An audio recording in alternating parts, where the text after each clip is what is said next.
தாய்ப்பாலுக்கு அப்புறம் சிறந்த பால் தேங்காய் பால் தான். உடம்பு எடையை குறைக்கிறவங்க டீ காஃபி குடிக்காதீங்க, அதுக்கு பதிலா என்ன குடிங்க, உங்க உடம்பு எடையை ஈஸியா குறைப்பேன். ஆமா, டயட்ல இருக்கிறவங்க பால் குடிச்சா உடம்பு குறையும், அதுவே கண்டதெல்லாம் தின்னும் பால் குடிச்சா உடம்பு ஏறும். போனை மட்டும் நல்லா ஃபாஸ்டா யூஸ் பண்றீங்க, வீட்டுல ஒரு வேலை சொன்னா செய்ய மாட்டீங்க. என்ன குடிங்க, நல்ல எனர்ஜியா இருப்பீங்க, உங்க நரம்பு சுறுசுறுப்பா இருக்கும், உங்க இதயத்துக்கு நான் ரொம்பவே நல்லது. அழகு குறிப்பு, உங்க ஸ்கின் பல பலன் இருக்கும், தோல் சுருக்க விடாம பாத்துப்பேன்.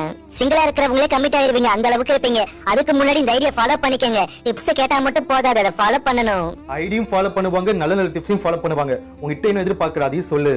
முடி கொட்டினா அவ்வளவு வருத்தப்படுறீங்க, அதை ஸ்டாப் பண்ணுவேன். ரத்த சோகை வராம பாத்துப்பேன், வயிறு புண்ணு வாய் புண்ணு சரி பண்ணுவேன். எலும்புகளை வலுவா வச்சுப்பேன், நோய் எதிர்ப்பு சக்தி நிறையவே கொடுப்பேன். உடம்புல வீக்கம் தசை பிடிப்பு எல்லாத்தையுமே சரி பண்ணுவேன். இங்க போன் மணிக்கணக்கில் யூஸ் பண்ண டைம் இருக்கு, நல்ல விஷயம் செய்யறதுக்கு பாதி பேருக்கு டைமே இல்ல. ஒன்னு மிக்ஸி அரைச்சு வடிகட்டினாலே போதும், தேங்காய் பால் ரெடி.